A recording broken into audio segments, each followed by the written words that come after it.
اس کے لیے دعا ہونی چاہیے کہ اللہ تعالیٰ مہربانی فرمائے یہ ہو جائے گی. اچھا آپ کے لیے دعا کرتے ہیں کہ آپ کو یہ رغبت مل جائے گی. یہ سستی ہے اور کوئی بات نہیں ہے. ہاں جی آپ روبی صاحب بولو, آپ کیا کہہ رہے تھے؟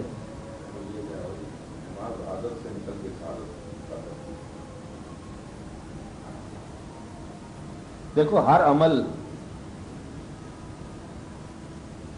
یہ اللہ تعالیٰ کو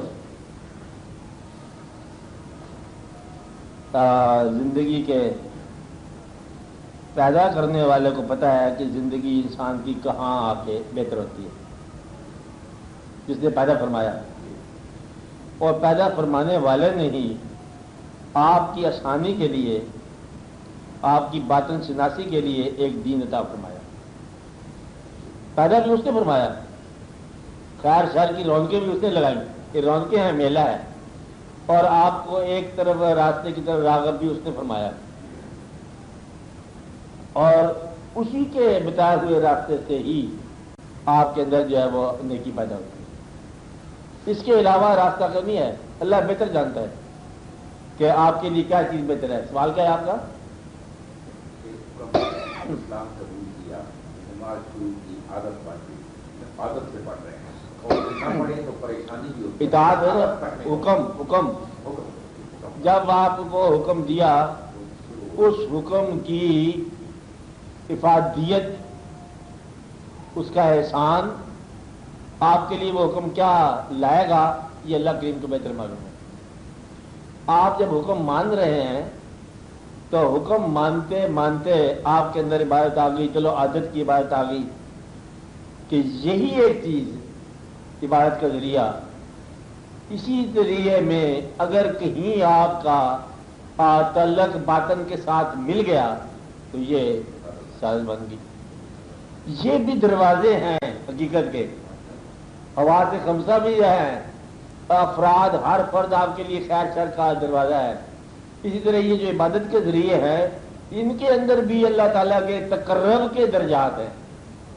عبادت جب نماز پڑھ رہے ہو تو نماز ان اٹسیلف کچھ نہیں ہے, اللہ کے قریب آنے کے لیے پسندیدہ آپ کی پوز جو ہے وہ عبادت کا ہے.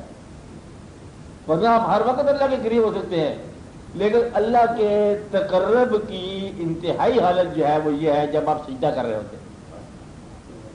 کہ اللہ کریم نے جب ایک دفعہ بڑے شوق سے فرمایا کہ سجدہ کر اور قریب ہو جا, تو یہ دعویٰ ہے سجدہ کرنے سے اللہ کے تقرب کے ملنے کا. تو آپ کو سجدہ تو آپ کرتے ہیں, تقرب کبھی ملا کبھی نہیں ملا. اگر ایک بار تقرب آپ کا مل گیا تو ساری زندگی مقربین کی سی زندگی ہوگی. تقرب سے ایک لمحے کا ہوتا ہے, یعنی کہ ایک لمحہ, جس طرح ایک لمحے کا آنچ ہو جاتا ہے ہمیشہ کے لیے بدن جھلس جاتا ہے. ایک لمحے کی آنچ تھی, ایک لمحے کی چکا چوند روشنی جو ہے وہ آپ کی بینائی آگے پیچھے ہو گئی. ایک لمحے کا غم ساری زندگی غمگین کر گیا. ایک لمحے کی مسرت آپ کو ہمیشہ کے لیے خوش کر گئی, اور ایک لمحے کا کسی خوبصورت شے کا دیدار زندگی میں بہار کر گیا. ہو سکتا ہے نا ایسی باتیں, کچھ شاعرانہ تو نہیں ہے کہ اچانک ایسے واقعات ہو سکتے ہیں. اسی طرح کبھی ایک سجدہ آپ کا اگر ایک بھی مقبول ہو گیا تو ساری زندگی مقبول ہو گئی. اور اگر آپ کا ایک عمل ناراضگی کا عمل بن گیا تو پھر زندگی ساری گمراہ ہوگی. مطلب میں یہ کہہ رہا ہوں کہ اللہ نے جب یہ فرما دیا کہ ہم نے جب کہا وَإِذْ لِلْمَلَائِكَةِ اسْجُدُوا لِآدَمَ فَسَجَدُوا إِلَّا إِبْلِيسَ, بظاہر بڑی معمولی سی بات. ہم نے کہا فرشتوں سے کہ اس کو سجدہ کرو, سب نے کیا, الا ابلیس, ابلیس نے کیا, ابا واستکبر وکان من الکافرین, وہ کافروں میں سے تھا. آپ نے بات سمجھ لیجیے, کسی نے کفر کیا, ہم نے اس کو نکال دیا. اب یہ دیکھو, جب آپ یہ سمجھ رہے ہو کہ اللہ اپنی کمزوری بیان کر رہا ہے, یہ آپ نے انتہائی مطلب ہے بے نیازی بیان کر رہا ہے. کروڑوں سال کی عبادت نہیں مانا تو ہم اٹھا تمہارا.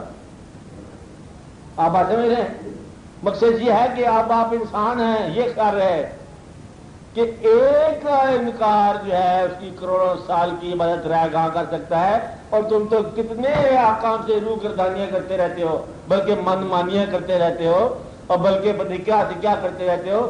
اس لیے یہ خیال ہے کہ اب بڑے ہی بے نیاز ذات ہے، اس لیے یہ خیال رکھو کہ بڑا ہے اللہ تعالیٰ کا بڑا احسان ہے کہ اس کے باوجود آپ کو وہ راندہ درگاہ نہیں قرار دیا۔ کسی سٹیج پر آپ کو اللہ تعالیٰ نے احوال بتا دیے، راستے بتا دیے اپنے تقرب کے، اور اپنے مقرب، سب سے بڑا جو مقرب ہے اپنا اللہ، اپنے حبیب صلی اللہ علیہ وسلم کے آپ کے امت سے پیدا کیے، شکر ہی شکر کرو۔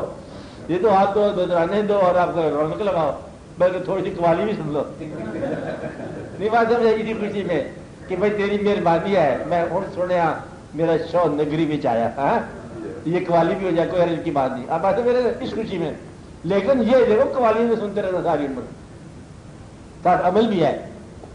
تو اللہ کریم نے جب آپ کو یہ نماز بتائی ہے تو نماز ایک عمل ہے، اس کے اندر ایک لمحہ آ جائے تو زندگی بن گئی۔ میں یہ کہتا ہوں کہ ابلیس کی زندگی میں ایک لمحہ آیا ناسمجھی کا، اور اس سے غلطی ہوئی اور ہمیشہ کے لیے راندہ درگاہ ہو گیا۔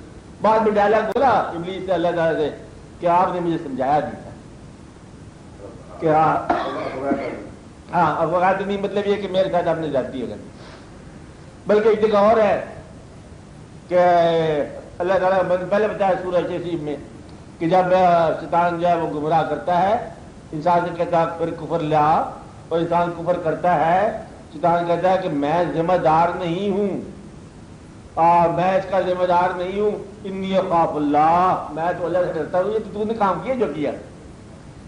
مطلب یہ ہے کہ اللہ سے وہ اب دستور ڈرتا ہے، اور آپ نگار بھی ہو جاتے ہو اور وائلیٹ بھی کرتے رہتے ہو، تو پھر آپ کو اعتماد کس چیز کا ہے، اس کا نام بتاؤ۔ اگر وہ نام معلوم ہے تو پھر اعتماد ہے۔ آپ حضور پاک کی رحمت کو بھی نہیں مانتے ہو تو پھر گناہ بھی کرتے ہو، اور پھر اعتماد بھی لے کے بیٹھے ہو، تو پھر آپ کس خیال میں بیٹھے ہو؟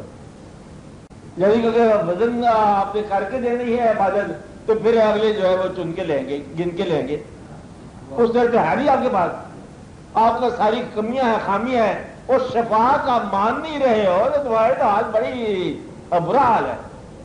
شفاعت جب تک نہ مانو اور تب تک جو ہے اعمال کے اپنے دامن میں مال ہی نہیں ہے۔ یہ دیکھو کہ اعمال ہی خالی ہے، تو نامہ اعمال گرچہ خالی ہے، کم از کم ہمارے دل کے اندر جو ہے یاد ہونا چاہیے اللہ کی، اللہ کے حبیب صلی اللہ علیہ وسلم کی، اور پھر اللہ کا یہ ارشاد کہ میرے حبیب میں کیسے ان پر عذاب ڈالوں جبکہ آپ ان میں ہو۔ تو جب دل میں آپ کی یاد ہو وہ دوزخ میں نہیں جا سکتا، اعراض ہے۔ تو دل میں اگر اس کے حبیب نہ ہو تو پھر تو دوزخ ہی دوزخ ہے، اور اگر دل میں اس کے حبیب ہے، آپ کا نام ہے، اللہ افورڈ نہیں کرتا کہ اپنے محبوب کے کسی طالب کو عشق کی روایت کے خلاف ہے، ایسا ہو نہیں سکتا، کبھی بھی نہیں سکتا۔